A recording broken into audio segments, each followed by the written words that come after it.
एक खतरनाक वायरस तेजी से दुनिया भर में फैल रहा है और इसके 116 देशों में अभी तक केसेस देखे जा चुके हैं, including India. World Health Organization ने यह अलर्ट जारी कर दी है कि अगर इसे जल्द से जल्द कंट्रोल नहीं किया जाए तो यह अगले बड़े पैंडेमिक में तब्दील हो सकता है। जस्ट पिछले ही हफ्ते 14 अगस्त के दिन WHO के डायरेक्टर डॉक्टर टेड्रोस ने खुद ही अनाउंस किया कि एक खतरनाक वायरस एमपॉक्स, जो अब तक सिर्फ अफ्रीका के एक ही देश को इन्फेक्ट कर रहा था, वह पूरी दुनिया के लिए खतरा बन चुका है। ये डेडली एमपॉक्स वायरस, जिसके कमजोर वेरिएंट ने साल 2022 में दुनिया भर में फैलने की कोशिश की थी, इसका हाल ही में एक नया स्ट्रेन आया है जो पहले से भी कहीं ज्यादा पावरफुल और वायरुलेंट है।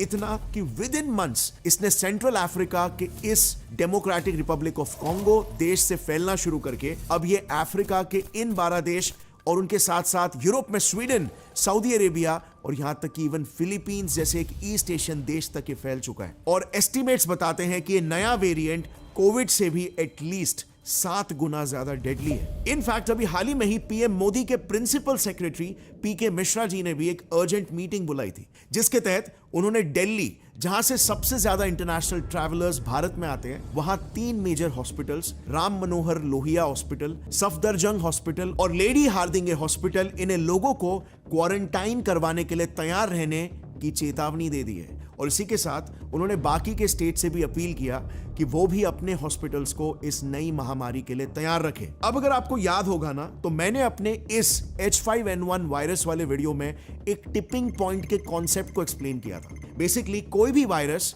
आइडियली 2 से 3 सालों तक इंसानी शरीर में पहले इंक्यूबेट होता है। ये वायरस अपने आप में ही म्यूटेशंस क्रिएट कर रहा होता है ताकि इन म्यूटेशन से ये एक ऐसा स्ट्रक्चर बना पाए जो भारी तादाद में कई सारे इंसानों के इम्यून सिस्टम्स को भेद पाए और सभी को एक ही झटके में अपना शिकार बना पाए। एंड देन इसी इंक्यूबेशन पीरियड के बाद किसी अनफॉर्चुनेट दिन उसका एक ऐसा जानलेवा वेरिएंट पैदा हो जाता है जो तेजी से मैसिव पब्लिक में फैलने लग जाता है और सबको मारने लगता है। आज से एग्जैक्टली 2 साल पहले साल 2022 में इसी एमपॉक्स वायरस का एक लेस सीरियस आउटब्रेक आके जा चुका है, जिसने दुनिया भर में 1 लाख लोगों को इफेक्ट किया था, विच बेसिकली मीन्स इसे काफी ज्यादा समय मिल गया था इंक्यूबेशन के लिए। और अब वाला वेरिएशन पहले वाले से भी काफी ज्यादा स्ट्रॉन्ग है। सो क्या इस वायरस का भी फाइनली टिपिंग पॉइंट आ चुका है, जैसे मार्च 2020 में कोविड वायरस का आया था, और अब यहां से और ये तेजी से वायरल हो जाएगा और ग्लोबल पैंडेमिक कॉज करेगा? क्या हम फिर से इस बार 2 साल के लॉकडाउन में ढकेले जाएंगे? और ये वायरस सिर्फ अफ्रीका के एक देश में से अचानक से पूरी दुनिया में कैसे फैल गया? क्या कोविड की ही तरह इसके साथ भी किसी ने कोई छेड़खानी की है क्या, जिससे ये जानलेवा बन गया? और क्या हमारे पास इसकी कोई वैक्सीन मौजूद है भी कि नहीं? या इस बार भी हम वही पिछली बार की तरह हेल्पलेसनेस एक्सपीरियंस करेंगे जैसे हमने कोविड के वक्त एक्सपीरियंस किया? आज इन्हीं सभी सवालों के जवाब मैं इस वीडियो में पूरे साइंस के साथ एकदम आसान भाषा में आपको एक्सप्लेन करूंगा। So let's begin.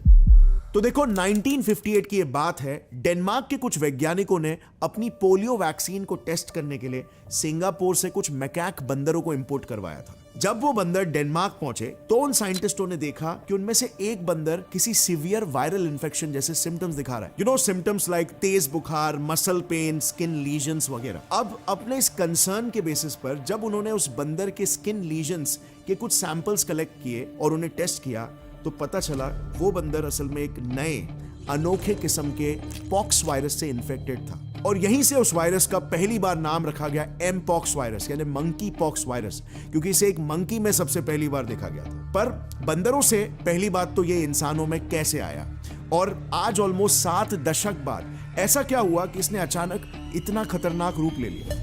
तो देखो, इस एमपॉक्स वायरस का सबसे फर्स्ट ह्यूमन विक्टिम था डेमोक्रेटिक रिपब्लिक ऑफ कॉन्गो में रहने वाला एक 9 साल का गरीब ट्राइबल बच्चा, जिसका पूरा काबिला एमपॉक्स से इन्फेक्टेड बंदरों से काफी क्लोज कांटेक्ट में था। बेसिकली उस लड़के का और उन ट्राइब वालों का शरीर उस वायरस के लिए एक इंक्यूबेशन एक्सपेरिमेंटल लेबोरेटरी जैसा बन गया, जिसमें वो ह्यूमंस को इन्फेक्ट करने के हिसाब से म्यूटेट होने लगे। और उन्हीं में से एक म्यूटेशन, एक वेरिएशन इतना परफेक्ट बना कि उसने उस बच्चे की जान ले ली। बट अनफॉर्चुनेटली ये तो बस शुरुआत थी। इस इंसिडेंट के बाद ये वायरस दो मेजर ग्रुप्स या क्लेड्स में इवॉल्व हुआ। Clade 1 also known as Congo basin clade, जो मोस्टली सिर्फ DRC यानी कि डेमोक्रेटिक रिपब्लिक ऑफ कॉन्गो में ही कॉन्सेंट्रेटेड था। And clade 2 also known as west African clade, जो like the name says west African देशों में ही फैलने लगा था। अब आगे बढ़ने से पहले आपके लिए एक सवाल है, क्या लगता है आपको इन दोनों ही ग्रुप्स में से ज्यादा खतरनाक एमपॉक्स का क्लेड कौन सा रहा होगा? सो चलो मैं आपको एक छोटा सा हिंट देता हूं। ये 1970 से लेकर अब तक सभी एमपॉक्स आउटब्रेक्स की लिस्ट है, जिसमें कौन सा आउटब्रेक किस क्लेड ने कॉज किया ये क्लियरली मेंशन्ड है। अब मुझे बताओ, नेचुरली आप सोच रहे होंगे कि क्लेड 2 ज्यादा खतरनाक है क्योंकि सबसे ज्यादा आउटब्रेक्स उसी ने कॉज किए और वही ज्यादा देशों में फैला है, इवन इन इंडिया। बट यहीं पर आप गलत हो।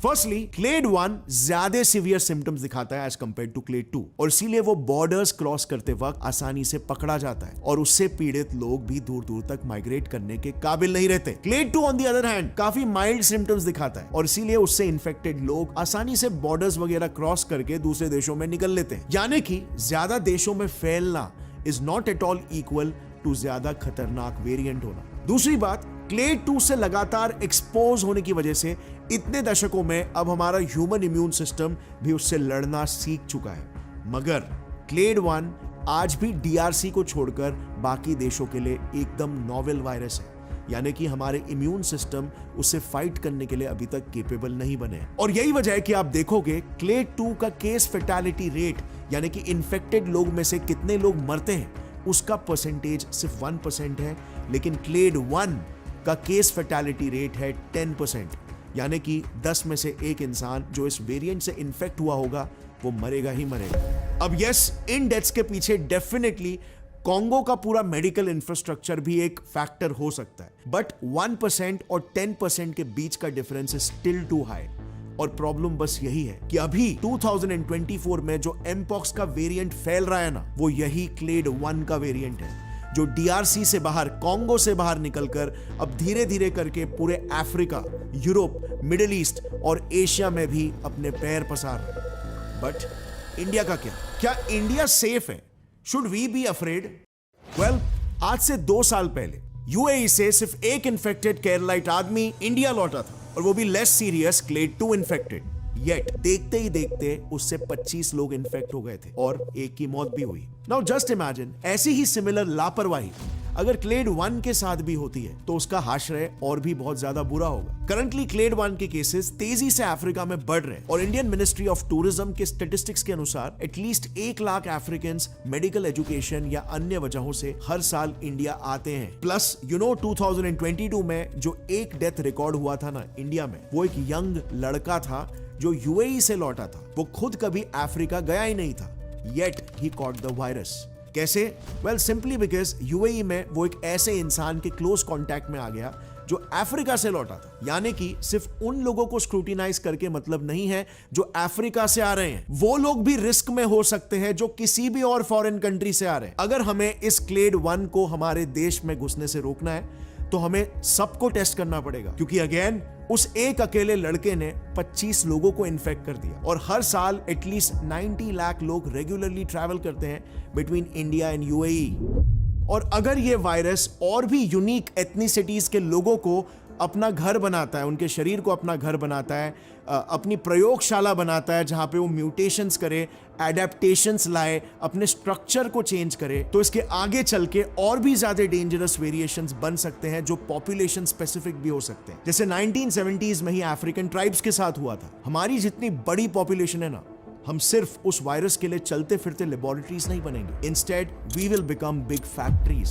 जो पूरी दुनिया को जानलेवा क्लेड 1 एमपॉक्स वायरस सप्लाई कर सकता है, क्योंकि वैसे भी इस वायरस को फैलने के लिए ज्यादा कुछ नहीं लगता। अगर किसी इन्फेक्टेड इंसान या जानवर के स्किन पर लीजन्स हैं, या ऐसे किसी इंसान या जानवर ने किसी चीज को छू लिया, तो आपको बस उस इंसान या उस जानवर या उस चीज को छूना है and that's it. Now you are infected too. Data बताता है कि जीनस ऑर्थोपॉक्स वायरस, जिस कैटेगरी ऑफ वायरसेस को ये एमपॉक्स बिलोंग करता है, इनको अगर डार्क कूल लो ह्यूमिडिटी वाला एनवायरनमेंट मिले तो वो कपड़े, टेबल, कांच ऐसे इनएनिमेट ऑब्जेक्ट्स पर भी 15 दिनों से भी ज्यादा समय तक आराम से जिंदा बचे रह सकते हैं। यानी ट्रेन वगैरह से ट्रैवल करते वक्त हो सकता है कि कोई इन्फेक्टेड इंसान 10 दिन पहले उस ट्रेन की सीट पर बैठा हो, बट अगर उसका वायरस वहां पर सीट पर छूट गया तो वो फिर भी लोगों को इन्फेक्ट करेगा। और हमारे इंडियन ट्रेन्स की भीड़ के बारे में तो आपको पता ही है, आप इमेजिन कर सकते हो how dreadful that situation would turn out to be. अगर लेट्स से इस वायरस ने आपको इन्फेक्ट कर लिया तो आपके साथ एग्जैक्टली क्या होगा, या कैसे पता लग सकता है कि किसी एक पर्सन को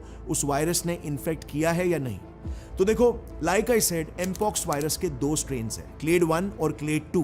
लेकिन इनमें एक चीज अच्छी है कि इनके सिम्टम्स बिल्कुल सेम ही होते हैं, बस सिवियरिटी का फर्क होता है। क्लेड 1 के सिम्टम्स ज्यादा सीरियस और डेडली होते हैं और क्लेड 2 के थोड़े कम। दोनों ही केसेस में वायरस के कांटेक्ट में आने से लेकर फुल ब्लोन इन्फेक्शन बनने तक आपका शरीर मेजरली 3 स्टेजेस से गुजरता है। Stage number 1 incubation period, stage number 2 prodrome और स्टेज नंबर 3 रैशिंग। इंक्यूबेशन पीरियड के दौरान वायरस आपके बॉडी में एंटर करता है और बॉडी में अडेप्ट होने और मल्टीप्लाई होने की कोशिश करता है। यह पीरियड जनरली 1 से 2 हफ्तों तक रहता है और इस दौरान बॉडी में कोई भी सिम्टम्स नजर नहीं आते, यानी कि इस पीरियड में हो सकता है कि आपके शरीर में ऑलरेडी वो वायरस बैठा हो और आपको पता भी नहीं है। प्रोड्रोम स्टेज जो आता है वो काफी खतरनाक है। इस स्टेज में आपको एमपॉक्स के अर्ली सिम्टम्स दिखना शुरू हो जाते हैं, जैसे कि फीवर, थकान, वीकनेस, हेडेक, गले में सूजन, कफ, जो कि किसी भी वायरल इन्फेक्शन में दिखता है। अच्छा, इसमें सिर्फ एक चीज जो एक्स्ट्रा दिखाई देती है, जो अन्य किसी वायरल इन्फेक्शन में नहीं दिखाई देती, वो है लिम्फेडेनोपैथी या सिंपली स्वोलन लिम्फ नोड्स। आपने देखा होगा, हमें जब माउथ अल्सर्स आते हैं तो यहां पर लोअर जॉ के नीचे एक पेनफुल गांठ जैसा स्ट्रक्चर बन जाता है। वही होते हैं ये लिम्फ नोड्स, जो हमारे शरीर में फैले छोटे छोटे लोकल पुलिस स्टेशंस की तरह होते हैं। सो अगर आपको बहुत तेज वायरल फीवर है, थकान फील हो रहा है along with shivers, और उसी के साथ आपके गले के पास वो गांठ भी फॉर्म हो चुके हैं, तो मोस्ट प्रोबेबली आपको एमपॉक्स वायरस ने इन्फेक्ट कर लिया है एंड आपको इमीडिएटली डॉक्टर के पास जाना चाहिए। अगर सपोज आपने इसे इग्नोर किया और अपने घरेलू नुस्खे आजमाते रहे, देन आप बढ़ोगे टुवर्ड्स द 3rd स्टेज, जो है रैशिंग स्टेज। इस स्टेज में आपके शरीर में मौजूद वायरस पूरी तरह से एक्टिव हो जाता है और वो आपके शरीर के एपिथेलियल सेल्स, जैसे कि स्किन के सेल्स हो गए, इनको इन्फेक्ट करने लगता है। और इसीलिए इस स्टेज में आप देखोगे आपके स्किन पे पहले फ्लैट ड्राई लीजन्स बनने लग जाते हैं, जिसे मैक्यूल्स कहते हैं, और फिर वो लीजन्स फूलने लगते हैं टू बिकम पैप्यूल्स, और फिर उनमें फ्लूइड भरने लग जाता है और वो कहलाए जाते हैं वेसिकल्स। और इस सब के बाद वहां पर आपको दर्द होना भी शुरू हो जाएगा, जिसके बाद वो लीजन्स कहलाए जाते हैं पस्ट्यूल्स। अब ये जितने भी स्टेजेस मैंने आपको बताए ना,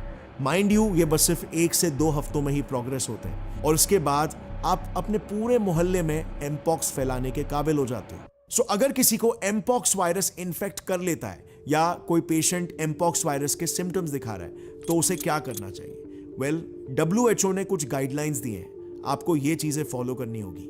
सबसे पहले तो आपको अपनी पर्सनल हाइजीन का ध्यान रखना होगा और आपके घर में या आपके सराउंडिंग में जो भी डेली ऑब्जेक्ट्स हैं, जिन्हें भी लोग बार बार छूते हैं, उन्हें रेगुलरली सैनिटाइज करना होगा। और फिर जैसे ही किसी में भी आपको एमपॉक्स के सिम्टम्स दिखते हैं, आपको उनके साथ क्लोज कॉन्टैक्ट या इंटीमेसी को अवॉइड करना पड़ेगा, even if they are your own family member. Animals के थ्रू भी ये वायरस आप तक ना पहुंचे, इसीलिए जितना हो सके स्ट्रे एनिमल्स को टच ना करें, उनसे दूर रहे। And last but not the least, अगर आपको खुद एमपॉक्स हो जाता है तो खुद को तुरंत आइसोलेट करें और तब तक सोशल कांटेक्ट ना करें जब तक बॉडी के सारे रैशेस, लीजन्स ड्राई होकर वहां पर नई हेल्दी स्किन डेवलप ना हो जाए। इससे दूसरों में ये वायरस नहीं फैलेगा।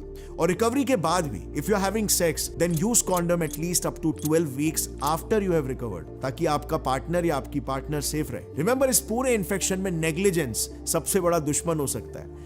इसमें आपको अपने लिए नहीं तो एटलीस्ट अपने करीबियों के लिए ये स्ट्रिक्ट आइसोलेशन प्रोटोकॉल्स फॉलो करने ही पड़ेंगे। अच्छा, फाइनली हमारे रिसर्च के वक्त ना एक बहुत ही शॉकिंग और पेनफुल बात के बारे में मुझे पता चली।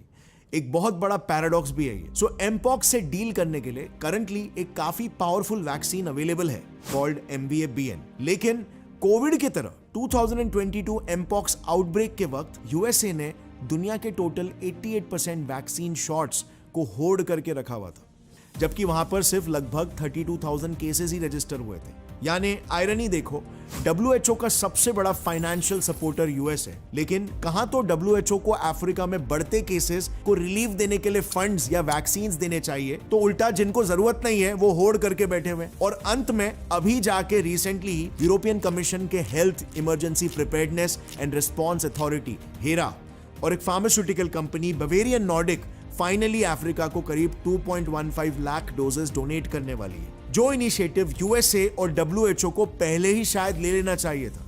लेकिन अफ्रीका की प्रॉब्लम वेस्ट की प्रॉब्लम थोड़ी ना है, और इसीलिए इन एक्शन। बट अल्टीमेटली ऐसे केसेस में क्या ही फायदा कि आप अपने देशों के लिए वैक्सीन तो अरेंज कर दे रहे, लेकिन जब तक बीमारी का रूट ही फिक्स नहीं होगा, बीमारी तो जड़ से कभी खत्म ही नहीं होगी। बुखार की दवा देने से कैंसर थोड़ी ना ठीक हो जाता है।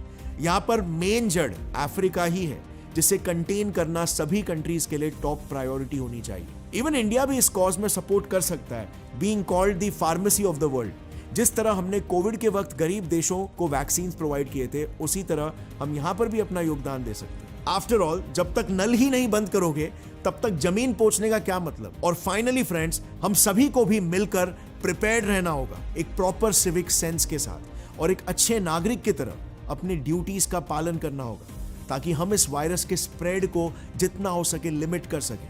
आफ्टर ऑल, उतनी जानें भी तो कम जाएंगी। सो इस वीडियो को जितना हो सके अपने फ्रेंड्स और फैमिली मेंबर्स के साथ शेयर करना, ताकि अवेयरनेस फैल सके। And thanks for watching this. Take care, stay fit and stay healthy. जय हिंद।